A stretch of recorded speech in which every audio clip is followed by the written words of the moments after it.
Jason, and nice to see you. Where do you stand on this debate about recession? Look, I think a recession is far from inevitable. The odds are less than 50%. But if we don't have a recession, I think the odds of inflation coming down to 2% are much longer and harder than even that.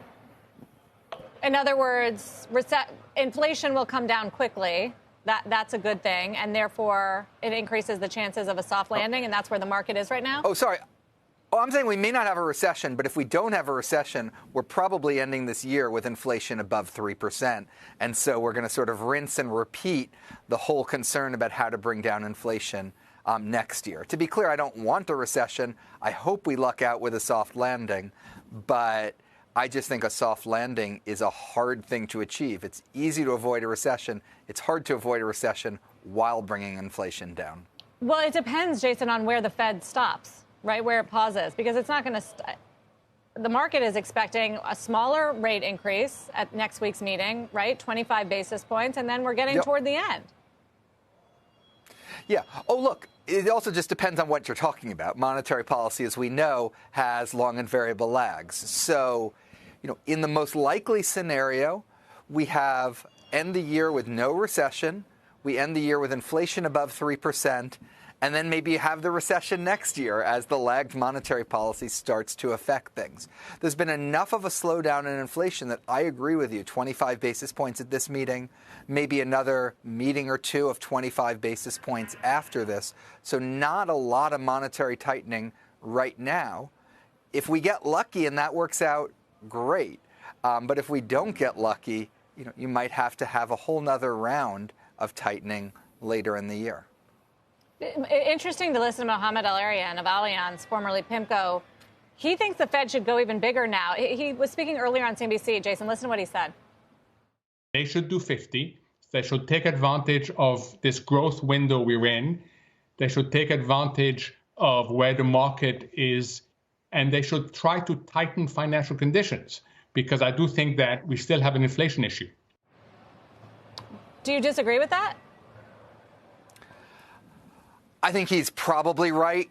I'm willing to let them try for a couple months, want to see what the wage data looks like. If you're seeing any slowing in wages. In your intro, you mentioned that NABE survey. That NABE survey also showed a pickup in wage growth. It's going to be very hard to get inflation under control with wages growing the way they've been growing.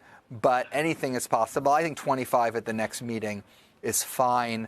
But they need to send a clear message that they're going to be very reluctant to lower rates, and they are going to stay at it as long as inflation is elevated. Yeah, I mean, so I feel like 25, I would call that. A hawkish 25, with a hawkish spin from Powell, which we've gotten accustomed to lately. Jason, it really feels like it all comes down to the inflation question and how fast it falls from here. Wages, services, inflation, those are the parts that have been sort of stubbornly high and keeping the inflation rate higher.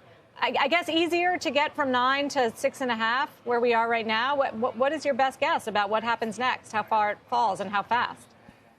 Yeah, that's exactly right. I mean, I've always been on team, partly transitory, partly persistent, that the inflation rate would come down from the incredible highs, because some of that really was temporary, but that it doesn't get all the way to 2. In fact, it doesn't even get all the way to 3. And that's because, yes, goods markets and supply chains have gotten much, much better. Housing has gotten better. It's not yet in the price data, but it will be. But there's a lot of services outside of housing that are very dependent on labor. And labor costs are growing at 2 percentage points faster than normal. So we are still in a world of above-trend inflation. The next couple months will make it a lot clearer. I don't think there's a big cost to the Fed doing a little bit of waiting and seeing. Maybe we'll luck out, but if we don't, they need to be able to do, willing to and able to do more, and I think they will. So the upshot for investors who have lowered earnings expectations but not priced in a recession, Jason, is what? Yeah, I worry earnings expectations are a bit too optimistic. We've already seen the Fed heavily affecting the housing sector. Consumer spending, at least up until December, held up really well, and that's why GDP's done so well in the second half of the year. But consumers are burning through their excess saving. Their credit card balances are rising. Their interest rates are rising. I don't think you can count on the American consumer to continue to support the economy this whole year. I think a lot of earnings are, building in, have more faith in American consumer than I do.